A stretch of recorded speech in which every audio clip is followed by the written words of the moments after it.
இவரு சின்ன சாமி, நமக்கெல்லாம் பெரிய சாமி ஸ்ரீ சக்தி விநாயகர் தான். இன்னைக்கு நம்ம சக்தி விநாயகருக்கு குடமுழு கோவிலுக்கு போக போறோம். சுத்த பத்தமா போலாம். அடேங்கப்பா, ரொம்ப சந்தோஷமா இருக்கு.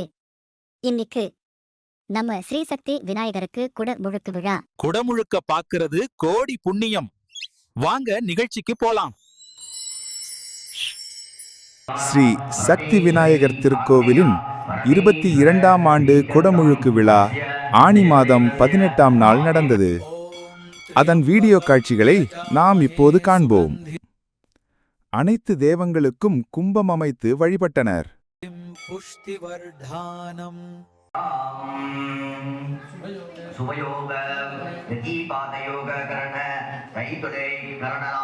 குடமுழுக்கான யாக பூஜை சிவஸ்ரீ ஆர் ராஜா சிவாச்சியார், சிவஸ்ரீ கே.ஏ. ஸ்ரீனிவாச சிவாச்சியார் மற்றும் திரு வெங்கட்ராமன் ஆகியோர்களால் நடைபெற்றது. பூஜைக்கு முன்னிலை வகுத்தவர்கள் திரு மணி சாஸ்திரி, குருக்கள் திரு ஈஸ்வர் ஐயர், திரு சிவா குருக்கள்.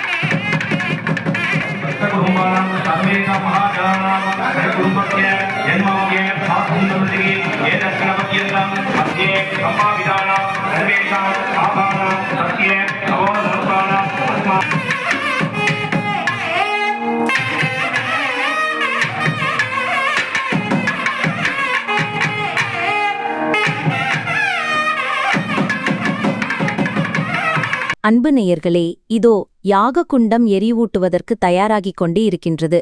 சமீதை எனப்படும் இந்த மரக்குச்சிகளை ஹோம குண்டலத்தில் எரியூட்ட வைட்டப்படுகின்றது. இத்துடன் மூலிகை பொருட்களையும் சேர்த்து அக்னி குண்டலத்தில் இடப்படுகின்றன. ஹோம புகை மூட்டப்படுகின்றது. அது காற்றில் கலந்து கிருமிகளை அழிக்கின்றது. இதனால் தொற்று நோய்கள் பரவதை தவிர்க்க முடிகின்றது. அதன் நறுமணம் சுவாசிக்கும் போது மன அழுத்தத்தை குறைக்கின்றது. உள்ளத்தை அமைதியடைய செய்கின்றது. சைவ சித்தாந்தத்தில் கூறுவது போல் பரபரப்பு இல்லாத அமைதி நிலையை சிவபெருமானின் திருவுருவம் என்பர். அந்த அமைதியை, தூய்மையை, சக்தியை உணர்வதே இத்தகைய யாக பூஜைகளின் அர்த்தமாகும். இது வெறும் பாரம்பரியமல்ல, அறிவு, அனுபவம், அர்ப்பணிப்பு கொண்ட நம் இந்து தர்ம வாழ்வியலின் மரபு.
இங்கே நீங்கள் காணும் இந்த நிமிடங்கள் ஒரு ஆன்மீக தரிசனத்தின் தருணம். சிவாச்சாரியார்கள் யாக குண்டலத்தில் இடும் இந்த உலர்ந்த மரக்குச்சிகள், மூலிகை பொருட்கள், இவையாவும் வேதங்களைப் பாடும் தூய மரங்களின் கிளைகள். அரசம், வேப்பம், வில்வம், துளசி, அகிலம், இவைகள் யாவும் ஒவ்வொன்றும் நம் உயிரில் கலந்த மரபு மூலிகைகள். அவைகள் எரிவதை வெறும் புகைதான் என்று கண்கள் காணலாம். ஆனால் ஆன்மா அதனை சுவாசமாக மாற்றித் தரும்போது நம் உள்ளதை சாந்தியடைய செய்யும். நம் முன்னோர்கள் சொன்னது போல் யாகம் என்பது இறைவனுக்கான பரிசு மட்டுமில்லை, அது இயற்கைக்கும் மனிதனுக்குமான பரிசு. ஓம் நம சிவாய. சுத்தம், சாந்தி, சிவமயம்.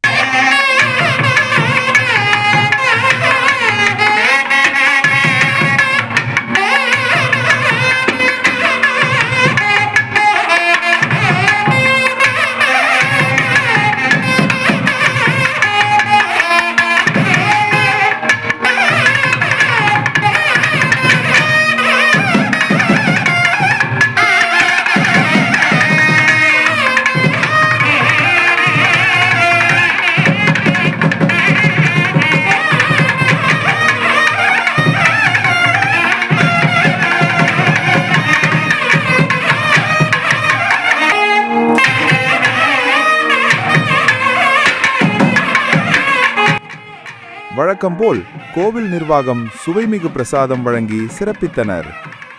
மற்றுமொரு நிகழ்ச்சியில் காண்போம். உங்கள் இளங்கோ சுப்பிரமணியம்.